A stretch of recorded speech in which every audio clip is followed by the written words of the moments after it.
When dealing with the maintenance of a property, an owner or a lessor is responsible from outside and inside the premises. So that expands from the parking lots all the way to the entryway of a facility.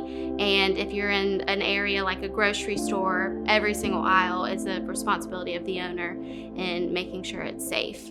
The types of injuries we see typically from slips and fall cases are sprains to the neck or back. We see head injuries. We've seen broken bones. Unfortunately, the possibilities for injury are kind of endless. The stigma behind a slip and fall claim typically is that our client isn't seriously injured or isn't a victim, but in fact, the reality is that oftentimes our clients are victims of others' negligence, others' inattention, and are severely injured.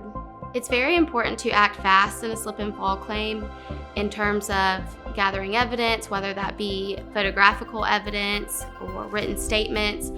If you are able, it's always great to take photos of the affected area on the premises, your injuries, and document those things early, as evidence can disappear and sometimes does.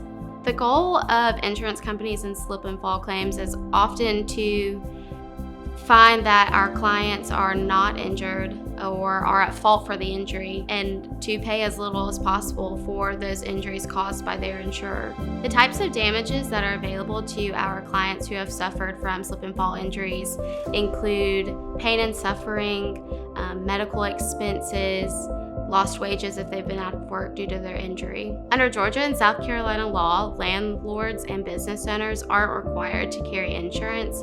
However, they often do, whether that be a commercial business or private business, and that is something we tend to investigate very early on in your case. Often those that are liable in a premises liability case range from the lessor of the property, an owner, anyone that might be in control of the maintenancing of the property or the area in which the slip and fall occurred. And if they were on notice, those third parties may also be liable. In slip and fall cases, Nimmons Maka Johnson has over 45 years combined experience, and there's likely a case or slip and fall injury that they are not well versed with and equipped to handle. Our clients come to Nimmons Maka Johnson because we are personable and competent and experienced, and that shines through our work when we carry cases to the end successfully. Our clients often say that working with us at Nimmons Maka Johnson is an easy experience, considering that we are very communicative and we keep them up to date on their case, and we're always friendly faces in their time of need. We believe that client communication is paramount. Our clients know their cases better than we do, and so without communicating with them, we're not able to best do our job. So we put client communication at the forefront of the work that we do.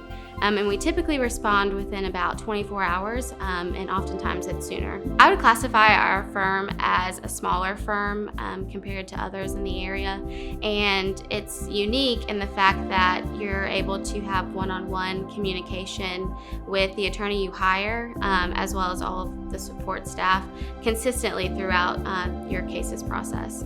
Our law firm is different from other firms because we handle cases in both South Carolina and Georgia. All of our attorneys and our support staff are deeply rooted in both areas, so we are able to uniquely handle our clients' cases. What you can expect during your initial consultation is that we will investigate early by asking you questions about where your injury occurred, how extensive your injuries were, who else was around, whether there were any witnesses, whether you were aware of who owned the property in which you might have been injured, or the store that you were injured at. We'll also seek information about whether you've been treated, and in fact, if you have been treated, where you've been treated, and what your diagnosis has been or what injuries you had suffered.